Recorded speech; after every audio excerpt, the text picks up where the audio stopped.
peringatan juga kepada masyarakat Nusa Tenggara Timur. Jangan menerima uang dari DS dan G ini, karena uang tersebut adalah uang milik Agus untuk pengobatan mata Agus. Jika memang nanti ada masyarakat Nusa Tenggara Timur yang menerima uang tersebut, hati-hati, sudah diperingatkan oleh pengacara Farhad Abbas. Kalau menerima uang tersebut bisa diduga terkena pasal pencucian uang. Kalau memang ada bukti ya, nanti ada penerima dari DS dan GT, maka kita akan segera melaporkan bagi penerima-penerima manfaat itu yang dari Nusa Tenggara Timur itu. Kita sudah peringatkan, tapi saja menerima ya tentu saja kita ada langkah upaya hukum untuk masyarakat NTT itu. Sunan, kau jangan macam-macam masalah saya, Sunan. Kamu mau provokasi seolah-olah kita mau diadu sama orang NTT. Kita ini ngejar pencuri, ngejar maling, bukan ngejar orang NTT ya. Catat ya, orang NTT itu baik-baik, yang memang harus dibantu. Memang catatan ya, kenapa pakai uang Agus. Tapi mereka nggak tahu, oke? Sangat menyayangkan ada statement dari tim kuasa hukumnya Agus yang menyatakan atau mengancam secara hukum bahwa masyarakat NTT yang menjadi korban bencana alam kalau menerima donasi dari Denny Sumargo akan terkena pasal pidana. Di sini kami juga ingin mengedukasi masyarakat. Nanti mungkin Bang Petrus bisa menyampaikan apakah benar, apakah dapat masyarakat NTT yang menjadi korban itu dikenakan atau dipidanakan, agar supaya tim kuasa hukum Agus itu segera mengklarifikasi atau ke depan tidak lagi menakut-nakuti masyarakat NTT yang sudah menjadi korban, yang mungkin saja kemarin sudah menerima donasi dari Denny Sumargo. Mungkin itu dari ini hanya teguran keras saja buat rekan saya sebelah sana, dan itu juga rekan-rekan saya juga. Untuk utama buat saudaraku Farhad Abbas, jangan suka mengancam, karena orang NTT tidak suka diancam oleh siapapun. Ingat, kami orang NTT suka diam. Kami tidak pernah meminta belas kasihan dari siapapun. Tetapi kalau ketika orang NTT ada donatur yang datang untuk memberikan bantuan itu kepada kami sebagai warga NTT yang dalam keadaan terbuka. Kepada Bang Farhad Abbas, saya tahu Abang tidak ada masalah dengan orang NTT.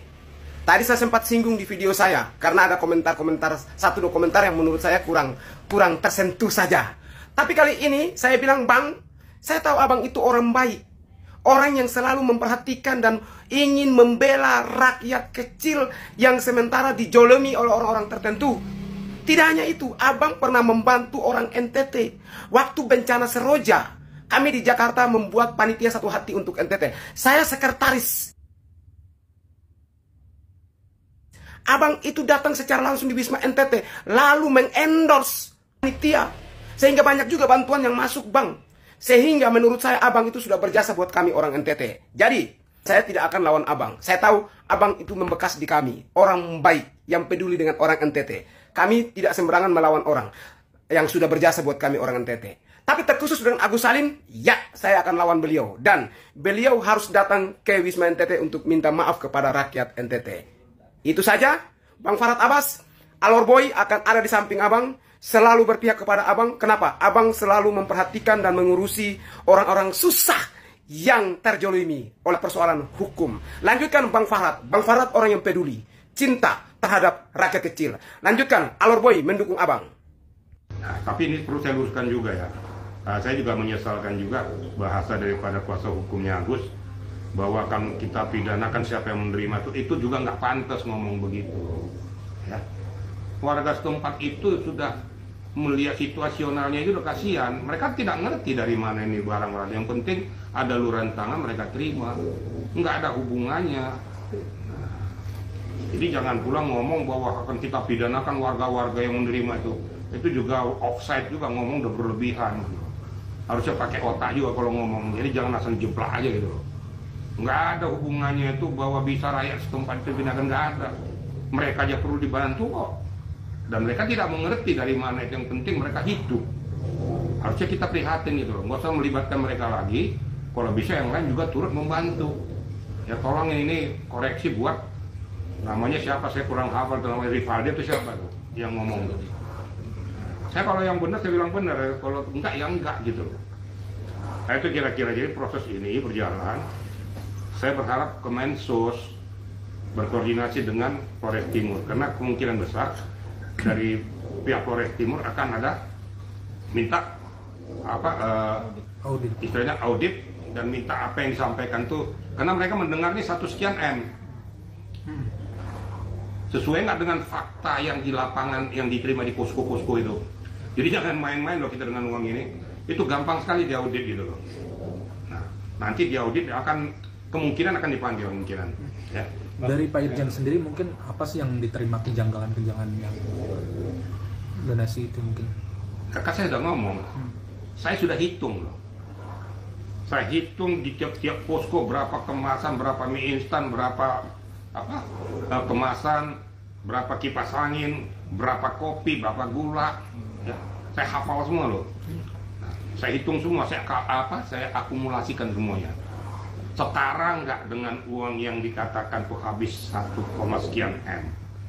Saya nggak mau ngomong setara atau tidak, tapi perlu kiranya luaran sana, bukan cuma para donatur, justru hampir seluruh masyarakat di Indonesia memberikan suaranya, menginginkan agar uang tersebut bisa segera ada titik penyelesaian.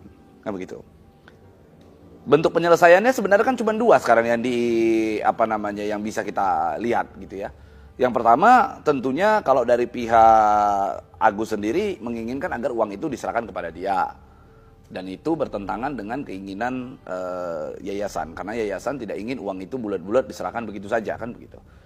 Lalu ada juga timbul suara dari para donatur serta masyarakat menginginkan agar uang tersebut dialihkan kepada pihak yang lain.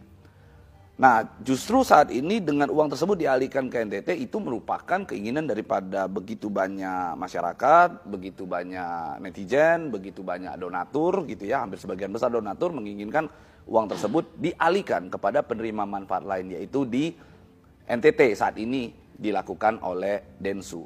Memang itu menurut kami adalah suatu hal yang baik karena mendengarkan keinginan masyarakat, keinginan para donatur juga tentunya begitu. Karena begini, kalau uang itu tidak dialihkan, terus uang itu mau diapain? Artinya berdiam diri saja uang itu di dalam yayasan. Sementara uang itu jelas-jelas adalah uang yang tidak bertuan. Uang itu tidak ada pemiliknya. Ada di dalam yayasan. Terus uang itu mau ngapain dibiarin di yayasan? Apa mau dibiarkan agar uang itu beranak? Kan nggak mungkin gitu. Dikasih ke Agus, pihak yayasan menolak. Terutama para donatur, sebagian masyarakat juga tidak menginginkan agar uang tersebut full ke Agus, kan begitu. Bahkan dari pihak Mensos sendiri pun mengatakan bahwa uang tersebut harus diutamakan ke pengobatannya dulu, setelah pengobatan baru nanti akan dibicarakan uang tersebut dialihkan kemana, kan begitu. Nah terus sekarang kalau uang itu tidak dikasih ke Agus, yang mana dari pihak yayasan juga sudah memberikan surat sebanyak 2 kali kepada Agus untuk menggunakan uang tersebut, lalu uang itu mau diapain? Ya tentunya pilihan satu-satunya agar uang tersebut tidak berdiam diri, maka uang tersebut dialihkan ke pihak lain yang membutuhkan. Dalam hal ini ya NTT, korban dari bencana erupsi Gunung Merapi Lewotobi, begitu sih.